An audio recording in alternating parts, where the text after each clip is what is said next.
you will see that it is almost like a mitten like this. There is loft, there is a lot of fluff in here, which is absolutely necessary to insulate you from the exterior environment. And so to actually put this on, let me show you.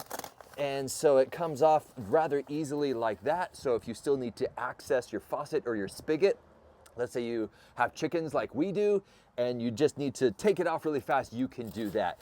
And as promised, let's see if in fact it is waterproof. Look at that, the rain just drops right off of it.